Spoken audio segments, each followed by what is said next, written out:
Hi everyone, happy Sunday. I'm just trying to get by. I hate the skipping. Yeah, I'm getting a lot of memories coming back on Facebook about a year ago when this nightmare began, and how hard I tried to not become homeless by, appealing the court's decision with the housing court and taking it all the way to the Supreme Court, and nothing happened. I even tried to get a lawyer, and I wasn't able to because a lot of laws were broken. But since I didn't have legal representation, I didn't have, a platform to stand on. When it came to that, I didn't have a lot of power without having the right legal representation. And as a result, I have been homeless for a year. And, prior to me being homeless, I had a career for 13 years. I had hobbies. I traveled. There were definitely, good parts of my life before I became homeless. And I feel that I was targeted because of that. Because, I think there's a lot of racist people that are upset that I had that life before I became homeless. The fact that I traveled internationally, the fact that I am college educated and graduated with a 3.7 GPA when I was 22, that's not something that, racist people like to see a Hispanic person achieve. And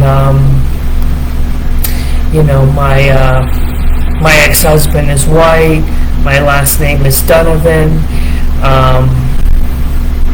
A lot of racist people don't like that. And so I was targeted, and it has been going on now for a year, and really things have gotten worse, as I was saying yesterday. And what do I mean when I say things have gotten worse?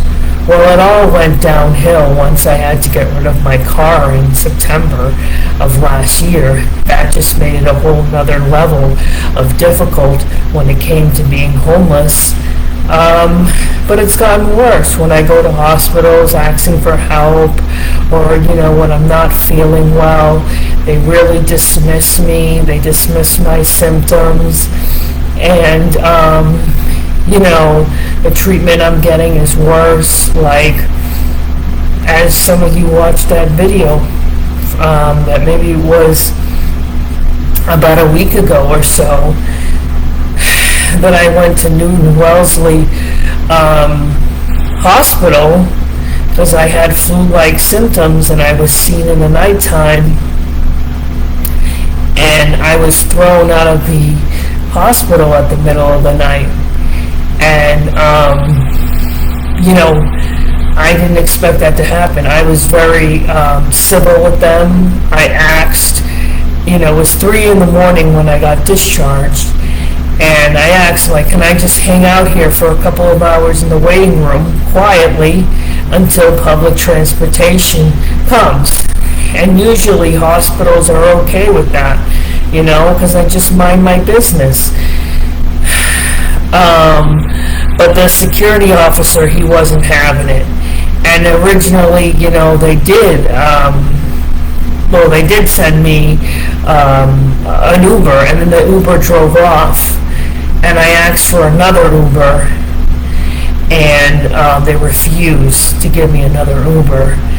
And then they even took it as far as calling the police on me, all because I was just asking for another Uber, because they asked me to leave because they wouldn't let me be in the waiting room for a couple of hours. It got to that point. And then I, luckily the Newton Wellesley is near a train station. So I waited at the train station for about an hour and a half until the train started running again in the cold weather. Thank God I have a warm coat and a hat and stuff like that, so I didn't freeze to death. But there was just a lack of empathy there from them about me waiting outside for a train. And that hasn't happened before, especially not in a hospital that's supposed to be very well respected. And even now, when I was getting admitted to this hospital, to McLean, when I was at Mass General, there was a doctor there asking me questions. I answered her questions. There was one question I didn't have an answer to, and she said, "If you don't cooperate with me, I'm discharging you right now." And I was just like, I am cooperating with you. She was eager to throw me out, because I'm homeless, because I'm Hispanic. And that makes me really sad. And things have gotten worse. And it's scary to go to a hospital and for something like that to happen, And when I go into a hospital, I have my belongings with me, because I don't have a storage unit anymore. I can't store that stuff in a locker, so I have to carry a wagon with all my belongings. And one of the first things they do is stare at my belongings and stigmatize me for being homeless. When I go to a hospital and I wash my hands, I put hand sanitizer in my hands and I try to take precautions. I try to take extra precautions with my hygiene because I'm homeless, because I don't want to catch an infectious disease. And there's staff that look at me weird and like, why does she do that? She's homeless anyways. Why does she want to be clean? Obviously, I want to be clean. I don't want to get an infectious disease. I don't want to get sick like that. There's a lot of ignorance out there, a lot of stereotypes about who I'm supposed to be, and that just isn't right, and now I lost my phone with my wallet, because I had the magnet wallet attached to my phone, and I lost all my cards and my phone, and that has never happened to me before. Never. And that's scary to be out there. How am I going to be out there without a phone? My phone is my lifeline. I record these videos.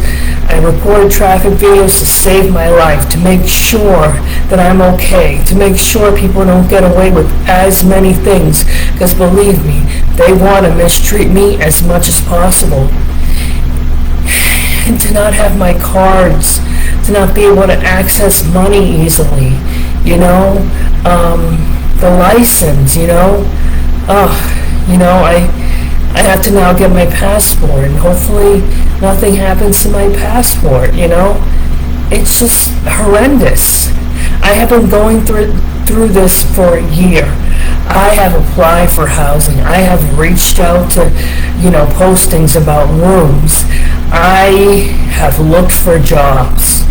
I have tried to get loans, but my credit is destroyed.